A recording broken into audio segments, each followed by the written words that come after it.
اس programme کے اخراجات جو اسمر منسٹریز کے دوست اور پارٹنرز ادا کرتے ہیں۔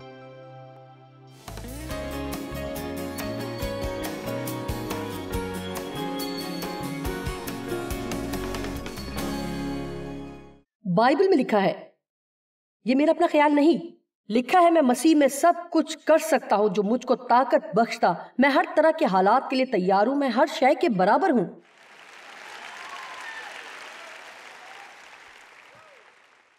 میں آپ کو بتانا چاہتی ہوں، جی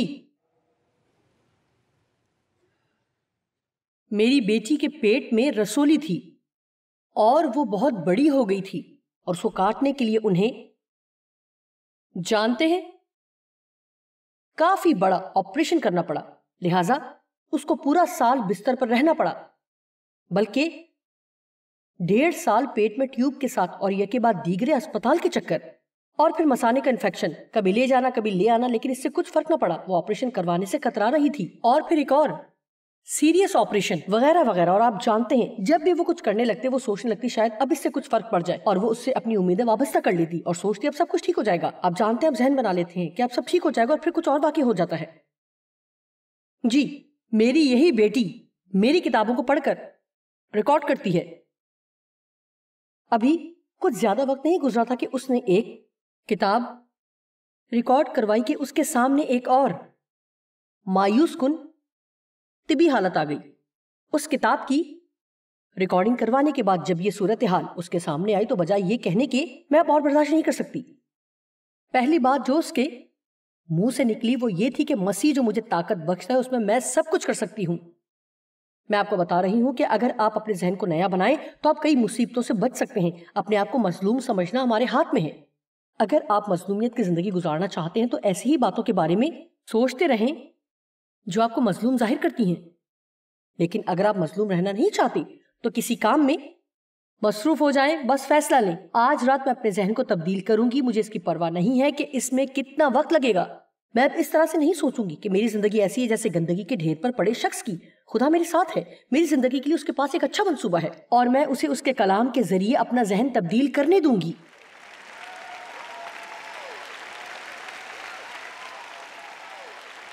ایک بات جو بہت اہم ہے اور آپ کو سمجھنی کہ آپ میں سے کئی یہ سوچتے ہیں کہ جوائس میں ہر ہفتے چرچ جاتی ہوں، کیا یہ کافی نہیں ہے؟ نہیں، آپ کو یہ سیکھنا ہے کہ درست سمت میں کیسے سوچنا ہے۔ اس لیے بائبل بتاتی ہے کہ خدا کے کلام پر دھیان لگانا ہے، خدا کے کلام پر توجہ کرنی ہے۔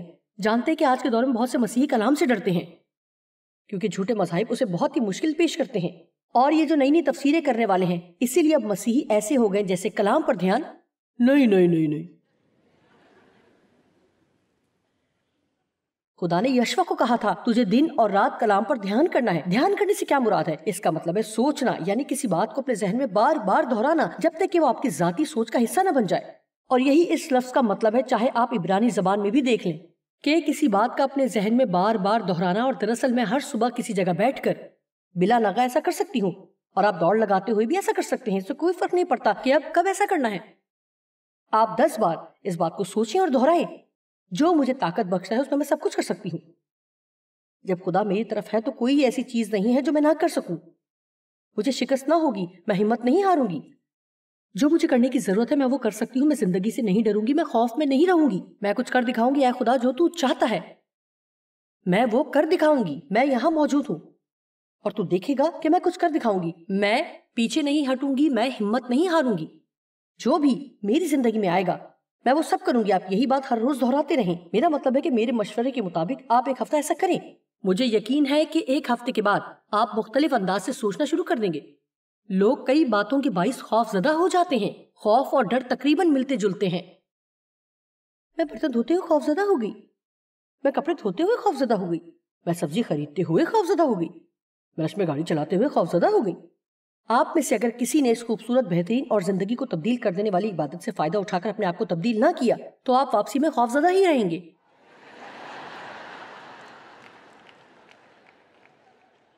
میں بھی اپنے گھر جانے سے خوف زدہ ہوں کیونکہ اندازے کے مطابق میرے بچوں نے وہ کام نہیں کیے ہوں گے جو میں ان سے کرنے کے لیے کہہ کر آئی ہوں، اور پھر میں گھر جاؤں گی اور مجھے بہت غصہ آئے گا۔ آپ نے دیکھا کہ آپ کیا کرتے ہیں، آپ اپنے آپ کو تیار کرتے ہیں کہ آپ گھر جائیں گے, غصہ کریں گے اور پھر وہ سوچیں گے کہ حقیقتاً آپ کو اس سے کوئی فائدہ نہیں ہوا,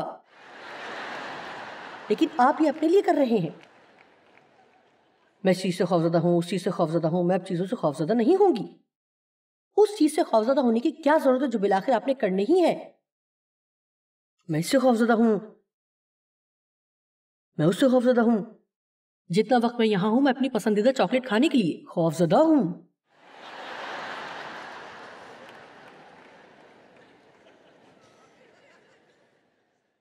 ایسی چیزوں کے لیے خوفزدہ ہونے کی ضرورت نہیں ہے. کہ آپ کھائیں گے یا نہیں یہ آپ کا اپنا فیصلہ ہے.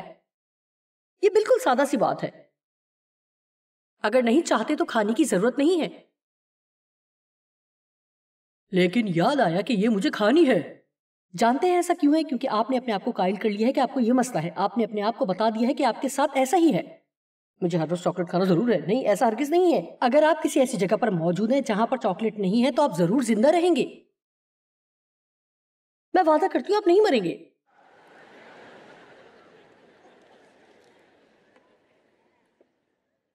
اگر دکانوں پر ایسے ڈبے بک رہے ہیں جن میں معجزات ہوں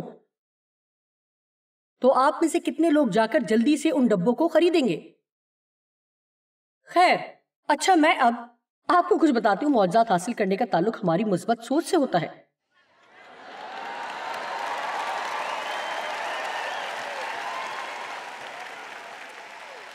آپ جب چاہیں اپنے معجزے کا ڈبہ حاصل کر سکتے ہیں. میں حاصل کر سکتی ہوں, کر سکتی ہوں, کر سکتی ہوں, کر سکتی ہوں.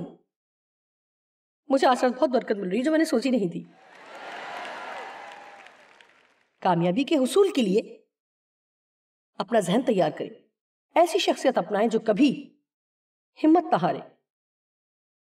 جب آپ صبح اٹھیں اور اگر آپ کسی وجہ سے خوفزدہ ہوں تو آپ کی زبان سے یہ نکلنا چاہیے, میں اپنا دن خوف میں ضائع نہیں کروں گی.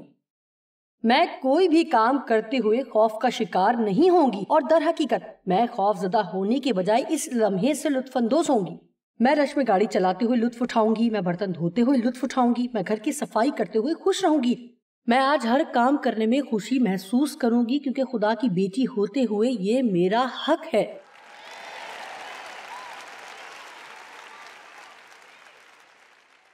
میں آپ کا چہرہ دیکھ کر بتا سکتی ہوں کہ آپ میں سے کچھ یہ سوچ رہے ہیں, پیاری بہن جوائس آپ کو بالکل بھی معلوم نہیں میں کیسا محسوس کر رہی ہوں. میں پہلے ہی آپ کو بتا چکی ہوں کہ جیسا آپ سوچتے ہیں اس کی وجہ کیا ہے. آپ اس لیے اس طرح محسوس کرتے ہیں جیسا آپ کو محسوس ہو رہا ہوتا ہے, کیونکہ آپ ویسا ہی سوچتے ہیں جیسا آپ سوچنا چاہتے ہیں. ہاللیلویا. مجھے کوئی زیادہ خوشی محسوس نہیں ہو رہی. میرا خیال ہے کہ نہیں, آپ عجیب سوچ رکھ کر خوشی محسوس نہیں کر سکتے. آپ ایک ہی وقت میں مایوسی کے خیالات, غصے کے جذبات رکھتے ہوئے خوشی اور شادمانی کے خیالات نہیں رکھ سکتے. آپ کو اپنی سوچ کو سیدھا رکھنا ہے. اور میں آپ سے وعدہ کرتی ہوں کہ میری زندگی کے تجربات اور خدا کے کلام کے مطابق آپ کی زندگی بھی بالکل سیدھی ہو جائے گی. خدا کے وعدے سب کے لیے ہیں, کوئی بھی شخص ان سے خارج نہیں ہے, چاہے کوئی بھی ہو. میں یہاں پر کوئی ایسی چیز نہیں سکھا رہی کہ آپ اپنے ذہن کو قابو کر سکیں. اور جانتے ہیں کہ یہ بس مثبت سوچ کی بات ہے, لیکن میں یہاں آپ سے یہ پوچھنا چاہتی ہوں, اگر آپ کو مثبت اور منفی سوچ کے انتخاب کا موقع مل جائے تو آپ کیوں منفی سوچ کا انتخاب کریں گے؟ یہ ایک احمقانہ انتخاب ہوگا. اس میں کون سی معیوب بات ہے؟ یہ ہے ذہن کو قابو رکھنا. بہتر یہ ہے کہ آپ اپنے ذہن کو اپنے قابو میں رکھیں, کیونکہ اگر آپ ایسا نہیں کریں گے تو ابلیس قابو میں کرنا شروع کر دے گا.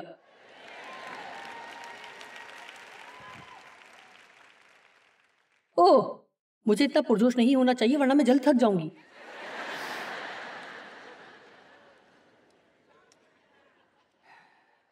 آپ کو میں ہوں اور میں کر سکتی ہوں جیسے رویے کی ضرورت ہے. میں خدا کی فرزند ہوں, میں مسح شدہ ہوں, وہ مجھ میں ہے اور میں بچائی گئی ہوں. میں روح القدس سے معمور ہوں. میرا مسیح جیسا مزاج ہے. یقین کریں اس وقت میں اپنی زندگی میں اس عمل کو دہرا رہی ہوں, کیونکہ اکثر اوقات جو میں حاصل کرنے کی کوشش کرتی ہوں تو اس کا کچھ حصہ تو مجھے مل جاتا ہے, لیکن مکمل طور پر نہیں سمجھ پاتی کہ کہاں چلی گئی. کیا آپ میرے بارے میں مزاحیہ کہانی سننا پسند کریں گے جیسا کہ آپ کو یہ بات معلوم ہوگی؟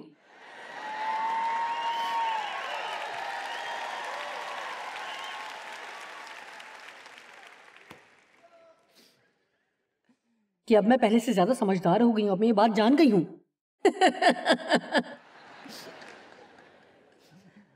اب میں اتنا کام نہیں کر سکتی جتنا میں پہلے کرتی تھی۔ ابھی بھی میرا ذہن بہت تیز ہے۔ اب میں 2 یا 3 چیزوں پر اچھی طرح توجہ دے سکتی ہوں، نہ کہ 8 چیزوں پر۔ گزشتہ صبح کیا ہوا؟ بہت ساری چیزیں ہو رہی تھی، بہت سی کالیں فون پر آ رہی تھی، یہ ہو رہا تھا، وہ ہو رہا تھا۔ چیزیں اس طرح نہیں ہو رہی تھی جس طرح کہ انہیں ہونا چاہیے تھا۔ میں گھر سے باہر جانے والی تھی کیونکہ مجھے دیر ہو رہی تھی۔ گھر سے باہر جانے سے پہلے آخری کام میں یہ کرتی ہوں کہ کتے کو باہر لے کر جاتی ہوں، اس کی حاجت رفع کرواتی ہوں اور پھر اسے واپس اندر لے کر آتی ہوں اور پھر اسے کھانے کے لیے کچھ دیتی ہوں۔ اس دن میں کتے کو باہر لے کر گئی، اس کے کھانے کی چیز کو ہاتھ میں لیا اور کتے کو دینے کے بجائے خود کھا لیا۔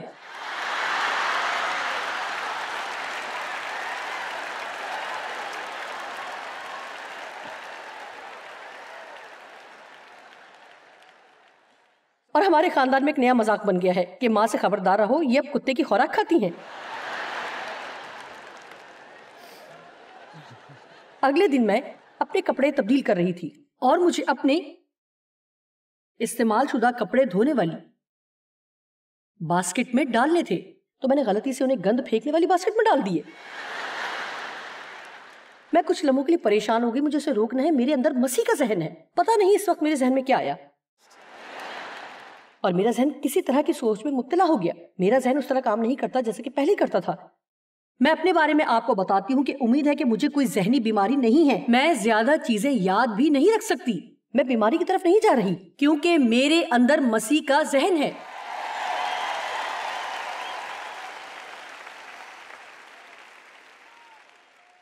آپ کو پتہ ہے کہ شاید خدا نہیں چاہتا کہ اب میں ایک ہی وقت میں 8-10 چیزوں کو کروں، اور شاید اب وہ بالکل نہیں چاہتا کہ ایسا ہو، اور شاید مجھے اپنے کرنے والے کاموں کی تعداد کو کچھ کم کرنا ہے۔ لیکن اس کا ہرگز یہ مطلب نہیں ہے کہ میرا ذہن اچھا نہیں ہے۔ ذرا اس بات کا خیال رکھنا ہے کہ ابلیس آپ کے ذہن اور دماغ میں کیا ڈال رہا ہے۔ آئیں قضات 6 باب پر غور کرتے ہیں۔ اس آدمی کو دیکھیے جو اس بات پر یقین نہ لایا کہ وہ کام کر سکتا ہے جو خدا نے اسے کرنے کو کہا تھا کہ وہ کر سکتا ہے۔ قضات 6 باب کی 12ویں آیت سے شروع کرتے ہیں۔ اوہ خدایا، میرے پیغام کے تو 12 نکات ہیں۔ میری ٹیم کے لوگ آپس میں یہ بحث کر رہے ہوں گے کہ میں اس ہفتے 12 کے 12 نکات پر بات کروں گی یا نہیں۔ شکریہ۔ لیکن میں آپ کے ساتھ اچھا برتاؤ ہی کروں گی۔ قضات 6 کی 12 ایک شخص بنام جدعون تھا جسے خدا استعمال کرنا چاہتا ہے۔ سنیے، آپ میں سے کئی لوگ جدعون کی مانند ہیں اور خدا آپ کو استعمال کرنا چاہتا ہے، لیکن اگر آپ اپنے آپ کو اس طرح نہیں دیکھتے جیسے خدا دیکھتا ہے تو پھر چاہے خدا آپ کو کچھ کرنے کے لیے بلانے کی کوشش کر رہا ہے تو بھی آپ کو اس بات کا یقین نہیں ہوگا کہ آپ کچھ کر سکتے ہیں۔ یقین کریں کہ جو خدا چاہتا ہے کہ آپ کریں، آپ وہ کر سکتے ہیں۔ معجزات آپ کی یقین سے آتے ہیں، نہ کہ منفی۔ اور خداوند کا فرشتہ اس پر ظاہر ہوا۔ اب ایک فرشتہ اس آدمی کو دکھائی دیا۔ آپ کو پتا ہے کہ اگر شک اور بے یقینی نے آپ کو قابو میں کر رکھا ہے تو کوئی بھی چیز آپ کو قائل نہیں کر سکتی۔ اور خداوند کا فرشتہ اسے دکھائی دے کر اس سے کہنے لگا کہ اے زبردست سورما، خداوند تیرے ساتھ ہے۔ اور پھر جدعون نے اس سے کہا، اے مالک، اگر خداوند ہی ہمارے ساتھ ہے تو ہم پر یہ سب حادثے کیوں گزرے؟ اور اس کے وہ سب عجیب کام کہاں گئے جن کا ذکر ہمارے باپ دادا ہم سے یوں کرتے تھے کہ کیا خداوند ہی ہم کو مصر سے نہیں نکال لایا؟ پر اب تو خداوند نے ہم کو چھوڑ دیا اور ہم کو مدیانیوں کے ہاتھ میں کر دیا۔ یہ کس قسم کا رد عمل ہے کہ ایک فرشتہ ظاہر ہو کر یہ کہہ رہا ہے کہ اے زبردست سورما، اے نڈر اور حوصلہ مند جوان، اور آپ آگے سے کہہ رہے ہیں اے خدایا، اے مالک۔ میرا مطلب ہے کہ ایسا لگتا ہے کہ وہ بالکل ہی حوصلہ ہار گیا، جیسے کہ وہ کچھ بھی نہیں ہے۔ اے میری مالک، اگر خدا میرے ساتھ ہے تو پھر مجھے ایسے عجیب حالات کا سامنا کیوں کرنا پڑ رہا ہے؟ اور اگر خدا واقعی وجود رکھتا ہے تو پھر میری زندگی میں اتنی مشکلات کیوں ہیں؟ اگلی آیت۔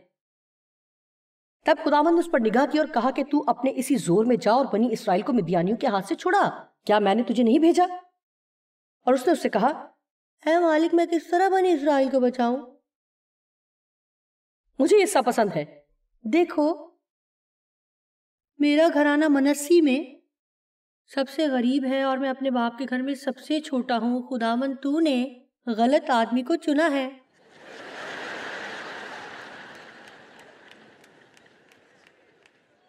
اور اگر وہ کہتا ہے خداوند، اگر تو کہتا ہے کہ میں کر سکتا ہوں تو میں کر سکتا ہوں۔ مسیح جو مجھے طاقت بخشتا ہے اس میں سب کچھ کر سکتا ہوں۔ آپ کو پتا ہے کہ دراصل اس کا مسئلہ کیا تھا؟ وہ خدا کو دیکھنے کی بجائے اپنے اوپر نگاہ لگائے ہوئے تھا۔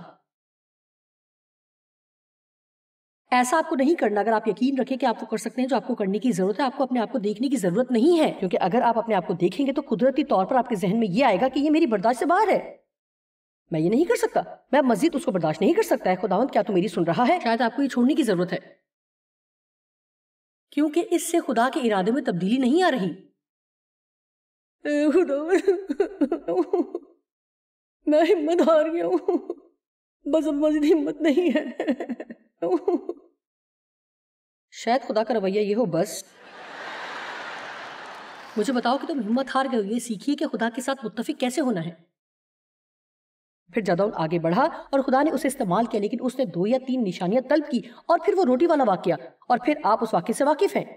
خدا چاہتا ہے کہ ہم اس کے کلام پر یقین کریں, اور میں آپ کو بتانا چاہتی ہوں کہ خدا آپ کے ذریعے سے بہت عظیم کام کر سکتا ہے. مجھے اس کی پرواہ نہیں کہ آپ کہاں سے آئے ہیں, آپ کی تعلیم کتنی ہے, آپ کا خاندان کہاں سے ہے, آپ نے کون سے غلط کام کیے ہیں, آپ میں کون سی صلاحیتیں موجود ہیں. خدا آپ کے ذریعے سے زبردست کام کر سکتا ہے. اگر آپ خدا کو یہ کہیں, اے خداوند میں حاضر ہوں, اگر تو کسی کے ذریعے کچھ بھی کر سکتا ہے تو تو میرے ذریعے بھی کچھ کر سکتا ہے, اس لیے میں حاضر ہوں. میں یقین رکھتی ہوں کہ میں وہ کر سکتی ہوں جو تو چاہے کہ میں کروں. آپ میں سے کئی لوگ ہیں جو اپنی زندگی سے تنگ آ چکے ہیں. وہ کہہ رہی ہیں کہ یہ سچ ہے, اور اس کی وجہ یہ ہے کہ آپ اپنی زندگی میں پرجوش خیالات نہیں رکھتے. ذرا یہ سوچنا شروع کریں, میرے ساتھ آج کچھ نہ کچھ ضرور اچھا ہوگا, زبردست اچھا, آج میرا دن بہت اچھا گزرے گا. آپ شاید کہیں کہ میں نے ایک دن ایسا سوچا تھا لیکن کچھ بھی نہیں ہوا. اور یہی میرا نقطہ ہے کہ آپ کو پتا کہ میں بعض اوقات خدا کو کہتی ہوں, میں کسی برے رویے کے ساتھ نہیں, لیکن بس اس طرح سے کہ اے خداوند, میں اس وقت تک خاموش نہیں بیٹھوں گی جب تک مجھے فتح نہ مل جائے. اور یہ میرا یقین ہے, جب میں ایسا کہتی ہوں خدا کو یہ بات پسند آتی ہے, یہ کیونکہ خدا چاہتا ہے کہ ہم مستقل مزاج ہوں. اگر بائبل یہ کہتی ہے کہ کوئی بھی حاصل کر سکتا ہے تو آپ بھی اسے حاصل کر سکتے ہیں. اگر خدا کسی کے لیے کچھ کر سکتا ہے تو آپ کے لیے بھی کر سکتا ہے. لیکن میں اپنے گھرانے میں سب سے چھوٹی ہوں, اپنے گروپ میں سب سے غریب ہوں. اپنی آنکھیں اپنے اوپر سے ہٹائیں اور اپنی آنکھیں خدا کی طرف لگائیں. مسیح کے ذریعے سے جو مجھے طاقت بخشتا ہے, میں وہ سب کچھ کر سکتی ہوں جو مجھے کرنے کی ضرورت ہے. میں چاہتی ہوں کہ آپ یہ سوچیں اور کہیں, جب تک کہ آپ کا دم نہ نکل جائے, جب آپ گھاس کاٹ رہے ہوں تو اسے بار بار دہرائیں. چاہے آپ گھر کی صفائی کر رہے ہوں, چاہے کام پر جا رہے ہوں, اسے بار بار دہرائیں. اے خداوند, مجھے معلوم نہیں کہ آج کیا ہونے والا ہے, اور اپنے چہرے پر مسکراہٹ رکھ کر اس کا سامنا کر سکتی ہوں کیونکہ تو میرے ساتھ ہے. اگر آپ صرف تبھی خوش ہوں جب آپ کو کسی بھی طرح کی پریشانی نہ ہو تو آپ مشکل میں ہیں. اور 40 دن کے بعد وہ اس ملک کا حال دریافت کر کے لوٹے, اور وہ چلے اور موسیٰ اور ہارون اور بنی اسرائیل کی ساری جماعت کے پاس دشت فاران کے قادس میں آئے, اور ان کو اور ساری جماعت کو سب کیفیت سنائی, اور اس ملک کا پھل ان کو دکھایا. اور موسیٰ سے کہنے لگے کہ جس ملک میں تو نے ہم کو بھیجا تھا, ہم وہاں گئے اور واقعی دودھ اور شہد اس میں بہتا ہے, اور یہ وہاں کا پھل ہے. وہ اب تک وعدے کی سرزمین کے بارے میں سنتے آئے تھے. وہ ان تمام سالوں میں بیابان میں یہی سنتے تھے کہ وعدے کی سرزمین, اور اب وہ کافی حد تک اس کے قریب پہنچ چکے تھے. چند جاسوس بھیجے تاکہ پتہ کروا سکے کہ وہ سرزمین کیسی معلوم ہوتی ہے. اور پھر وہ واپس آئے اور ان کے پاس ایک پھل تھا جو اتنا بڑا تھا کہ 2 بندوں نے بانس کو دونوں اطراف سے پکڑا اور درمیان میں اس پھل کو لٹکایا. دونوں اشخاص نے اسے اپنے کندھوں پر اٹھایا, اس طرح کے بانس ان بندوں کے کندھوں پر اور ان کے درمیان پھل لٹکا ہوا تھا.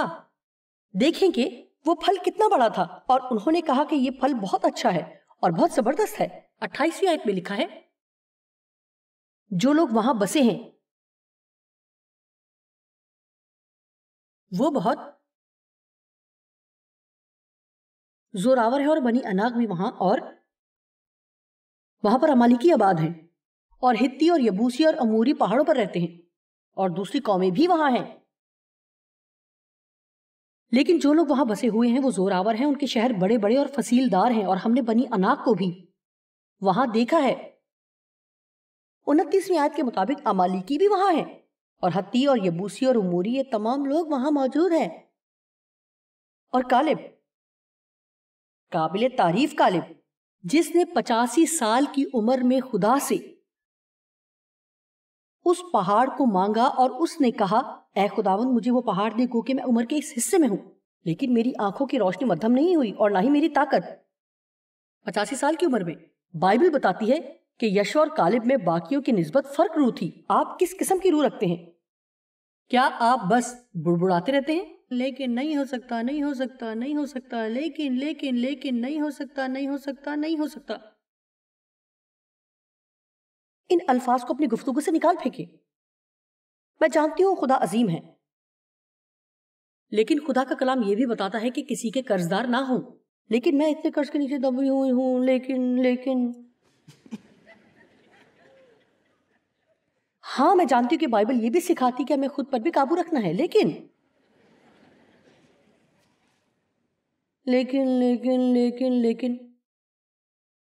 دیکھیں یہ پھل ہے جس طرح خدا نے کہا، اور یہ کافی ہے۔ لیکن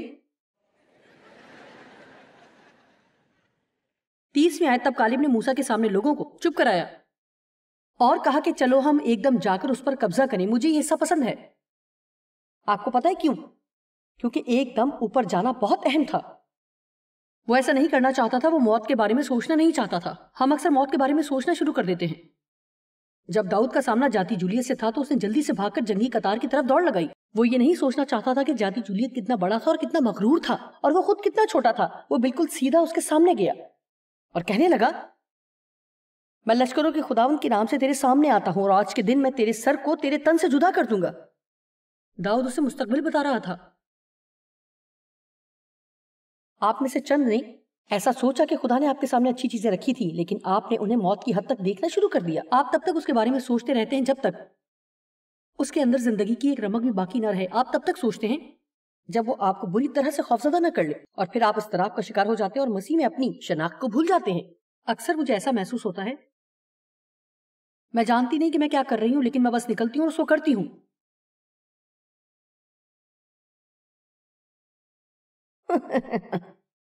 میں ہمیشہ ڈیو کو یہ بتاتی ہوں کہ مجھے بالکل بھی اندازہ نہیں کہ ہم نے کیسے کہاں سے شروع کیا تھا اور اب کہاں ہے۔ میرا مطلب ہے کہ بس آپ کو نہیں پتا چلتا، بس دیکھیں آپ کیا چیز سمجھ نہیں پاتے۔ وہ چیز جو خدا کے بغیر ہمارے لیے کرنی ناممکن ہوتی ہے،